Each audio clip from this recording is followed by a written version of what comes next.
அழகே அழகு சீரியல்ல சுரேஷ் தங்கராஜ் மாப்பிள்ளையோட கைக்குள்ள இருந்து வெளியில வரணும்னு நினைக்கிறவங்க நம்ம சேனலுக்கு சப்ஸ்கிரைப் பண்ணிட்டு லைக் பட்டனை தட்டி விட்டுருங்க. மதியோட அப்பா அம்மா விருந்துக்கு வந்து அழைச்சிட்டு போறாங்க. காலையில மதியம் எழுந்திருக்கிறாங்க. வெளியில வந்து எல்லாத்துக்கிட்டையும் போலாமா அப்படின்னு சொல்லி கேட்கணும்னு யோசிக்கிறாங்க. ஆனா அவங்களுக்கு தயக்கமா இருக்கு.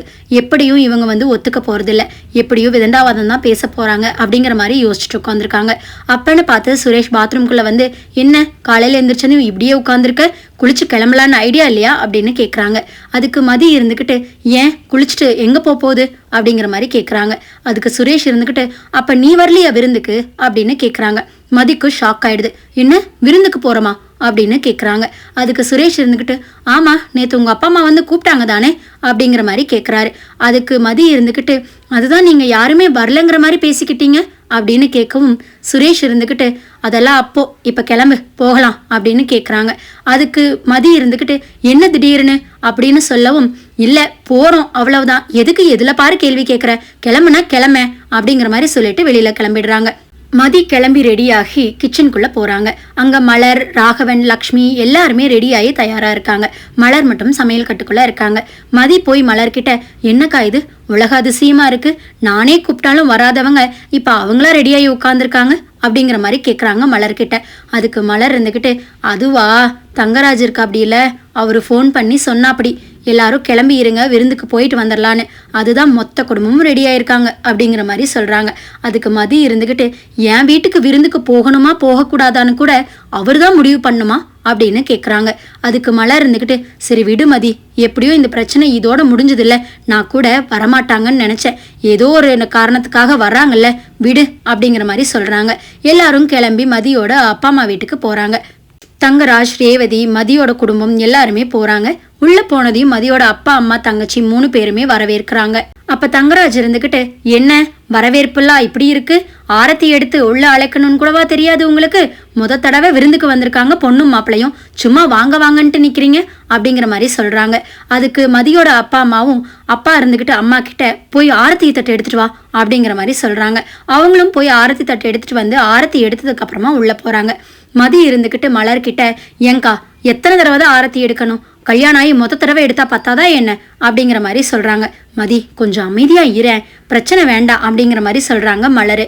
எல்லாரும் உட்காந்து பேசிட்டு இருக்கல தங்கராஜ் வந்து மதியோட அப்பா அம்மாவை இன்சல்ட் பண்ற மாதிரியே பேசுறாங்க. இந்த வீடு கட்டுறதுக்கு நான் தான் பணம் கொடுத்தேன், இந்த பொண்ணுக்கு ஃபீஸ் கூட நான் தான் கட்டுறேன், நான் இல்லைன்னா இவங்களுக்குலாம் எந்த வசதியும் கிடையாது, காசுக்கு வழியே கிடையாது, நான் தான் இப்போ வரைக்கும் எல்லாத்தையும் பார்த்துக்கிட்டு இருக்கேன், மதிக்கு கூட காலேஜ் ஃபீஸ் நான் தான் கட்டினேன் அப்படிங்கிற மாதிரி தங்கராஜ் சொல்கிறா. அப்படி அதை கேட்ட மதியோட அப்பா அம்மாவுக்கு கொஞ்சம் இன்சல்ட்டாகவே போயிடுது. என்னதான் இருந்தாலும் சம்மந்தியம்மா முன்னாடி அப்படி பேசினா இன்சல்ட்டாக தானே இருக்கும், அந்த மாதிரி தான் அவங்களும் ஃபீல் பண்ணுறாங்க. மதிக்குமே கொஞ்சம் கடுப்பு தான் ஆகுது. தங்கராஜ் மாப்பிள்ளை சொன்னதை கேட்டுட்டு லக்ஷ்மிக்கு ரொம்பவே இதாக போயிடுது. உடனே இருந்துக்கிட்டு, அதான பார்த்தேன், இல்லைன்னா இவங்கெல்லாம் எங்கே இது பண்ண போகிறாங்க, இப்படி வச்சுக்கிட்டே இவளுக்கு ஓவர் வாயி அப்படிங்கிற மாதிரி பேசுகிறாங்க. மதி கொஞ்சம் கடுப்பாயி, என்ன பேசுகிறாங்க அப்படிங்கிற மாதிரி கேட்கவும் மதியோட அப்பா இருந்துக்கிட்டு, மதி நீ கொஞ்சம் சும்மா இருமா அப்படிங்கிற மாதிரி சொல்கிறாங்க. மதியோட தங்கச்சி ஃபோனில் யாரு கூடயோ சேட் பண்ணிட்டு இருக்காங்க. அதை பார்த்தா தங்கராஜ் இருந்துக்கிட்டு, என்னம்மா யார் கூட பேசிகிட்டு இருக்க அப்படின்னு கேட்குறாங்க. அதுக்கு மதியோட தங்கச்சி, இல்லை ஃப்ரெண்டு மெசேஜ் பண்ணியிருந்தா அதுதான் திருப்பி மெசேஜ் பண்ணேன் அப்படிங்கிற மாதிரி சொல்லவும், என்ன ஃப்ரெண்டு, பாய் ஃப்ரெண்டா கேர்ள் ஃப்ரெண்டா, உங்கள் வயசுக்கு எங்கே கேர்ள் ஃப்ரெண்ட் இருக்க போகுது, கண்டிப்பாக பாய் ஃப்ரெண்டு தான் அப்படி தானே அப்படின்னு கேட்குறாங்க. அதுக்கு அந்த பொண்ணு இருந்துக்கிட்டு, இல்லைங்க கேர்ள் ஃப்ரெண்டு தான் அப்படின்னு சொல்லவும், இல்லை நீ பண்ணுறத பார்த்தா கேர்ள் ஃப்ரெண்டு மாதிரியெல்லாம் எனக்கு தெரியல, கொண்டா ஃபோனை பார்க்கலாம் அப்படின்னு ஃபோனை கேட்குறாங்க. அந்த பொண்ணு ஃபோனை கொடுக்க தயங்கவும், என்ன ஃபோன் கொடுக்கறக்கு இவ்வளோ தயங்குற அப்படின்னு கேட்குறாங்க. அதுக்கு லக்ஷ்மி இருந்துக்கிட்டு, அதானே நீ தானே பொண்ணு கூட தானே பேசுகிற, அப்போ மாப்பிள்ளை ஃபோனை கேட்டால் கொடுக்க வேண்டியதானே, அப்படியே வச்சு உட்காந்துருக்குற அப்படின்னு கேட்குறாங்க. அதுக்கு மதி இருந்துக்கிட்டு, எதுக்கு நீங்கள் ஏன் தங்கச்சியோட ஃபோனை கேட்குறீங்க, அதிகாரம் பண்ணுறக்கும் அதட்டுறக்கும் இது உங்கள் வீடு இல்லை, என் வீடு, இது ஏன் தங்கச்சி, அவளை கேள்வி கேட்கறக்கு உங்களுக்கு என்ன உரிமை இருக்குது, உங்கள் வீட்டு ஆளுகளை தான் நீங்கள் மிரட்டிக்கணும், அடுத்தவங்க வீட்டு ஆளுகளை எல்லாம் கேள்வி கேட்கக்கூடாது அப்படிங்கிற மாதிரி மதி சொல்கிறாங்க. தங்கராஜுக்கு ரொம்பவே இன்சல்ட் ஆயிடுது. உடனே, என்னம்மா பேச்செல்லாம் ஒரு மாதிரி இருக்கு, இந்த வீட்டில இருந்து படிப்புல இருந்து எல்லாம் கொடுத்தது நான் கேட்கக்கூடாதா அப்படின்னு கேட்குறாங்க. கடன் கொடுத்தா கடன்காரன் என்ன கேட்கணுமோ அதை மட்டும்தான் கேட்கணும், அதை விட்டுட்டு குடும்ப விஷயத்துக்குள்ளையெல்லாம் என்ட்ரு ஆகக்கூடாது.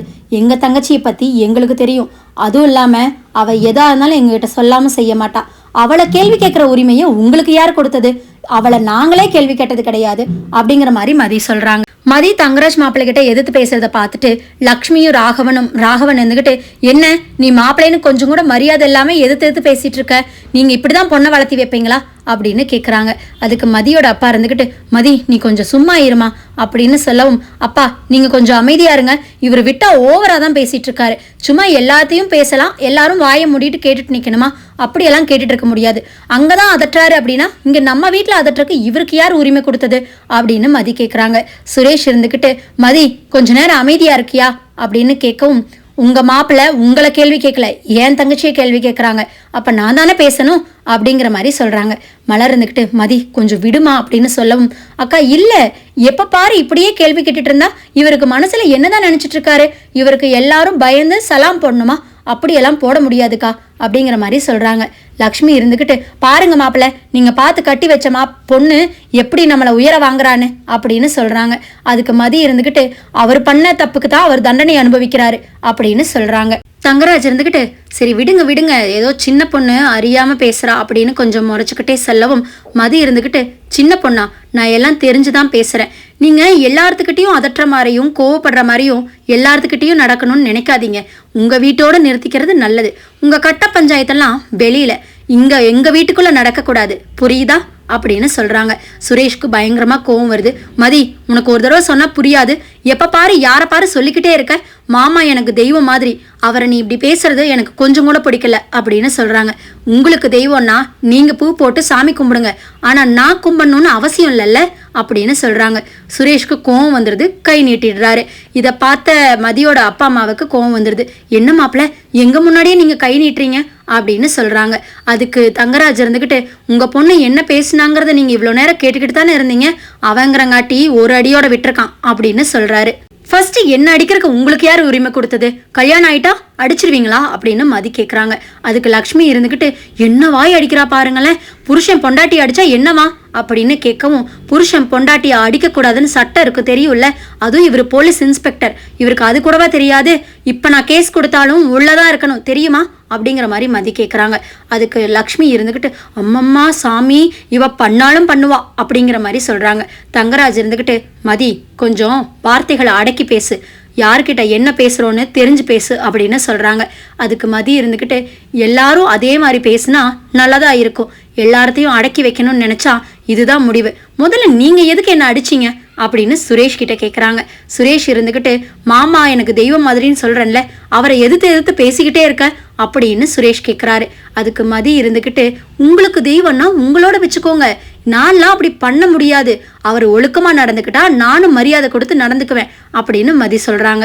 ராகவன் இருந்துக்கிட்டு, மாப்பிள்ள எப்ப இவ வந்து உங்களையே எதிர்த்து பேசிட்டாலோ இனி நான் அவ அந்த வீட்டுக்கு வரக்கூடாது மாப்பிள்ள, அவ இங்கேயே இருக்கட்டும் அப்படிங்கிற மாதிரி ராகவன் சொல்றாரு.